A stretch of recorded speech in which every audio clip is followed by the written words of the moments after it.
Hey, I'm really glad you're here because I'm going to help you figure out how to let go of childhood trauma.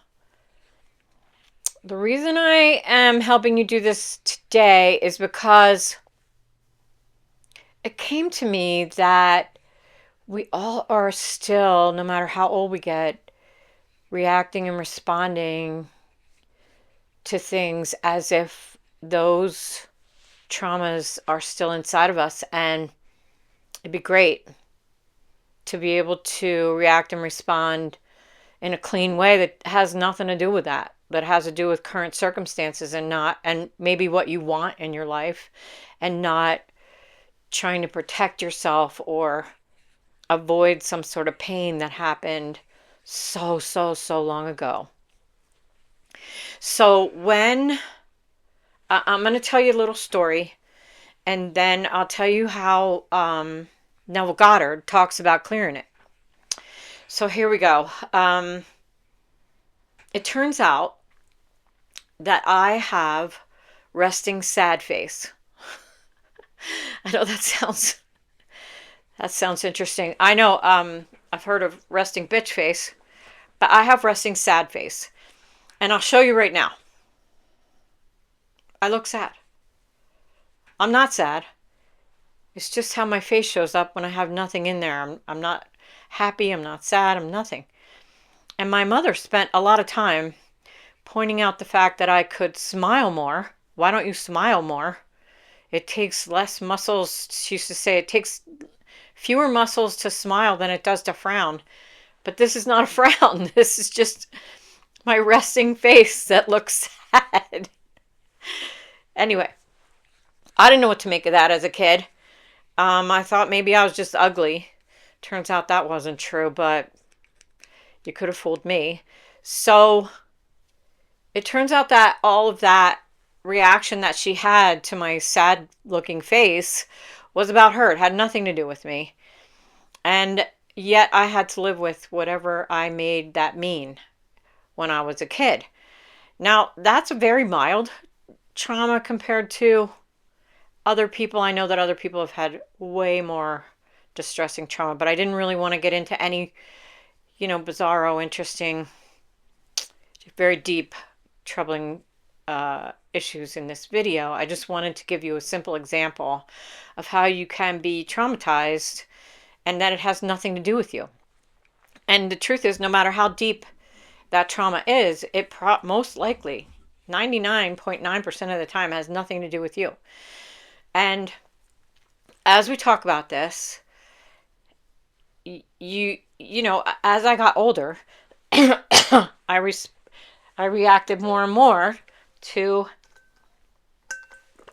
the fact that I believed that because I wasn't smiling, I was ugly. So that was never the truth. The truth was that I had a resting sad face. If that was an actual term back in the 50s, I would have been happy to hear it. But here we are, many years later. And I think I started therapy when I was in my early 20s. So I did get to look at a lot of this a long time ago. But the way to clear it, according to Neville Goddard, which it turns out is really wildly true, is that you would go inside and change the scene. It turns out that your mind doesn't really know the difference between what you're imagining and what actually happened. You can do this with small things. You can do this with big things. I've done it with big things, and this is just one of them, where you go inside and instead of me seeing my mom criticize the fact that I wasn't smiling, that she would be supportive and loving and caring.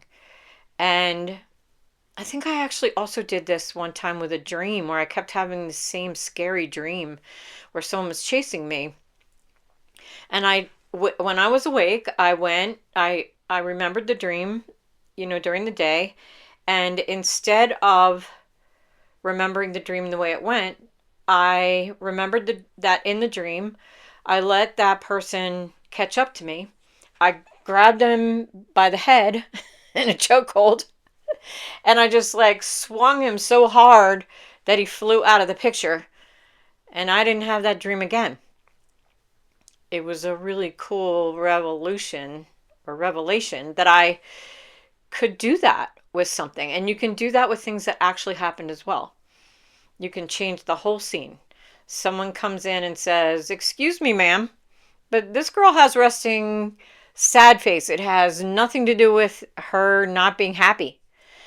And that's how easy it can be to shift from what continually bothers or affects your decisions today, based on something that happened a very long time ago that was traumatizing. Okay, this can go way, way deeper. If you want me to go deeper on this video, let me know. I can go deeper. But hopefully this helped you in some way, because it turns out that Neville Goddard was right. Our imagination is way more powerful than we realize. And the more we practice using our imagination in these very interesting ways, the more we'll prove it to ourselves that we are these powerful beings and nothing outside of us can affect us, because we're such powerful beings. We're here to create what we want. And the shifting frequencies of the planet are helping us to get there. So if you're interested in having a session with me, there's a link down below.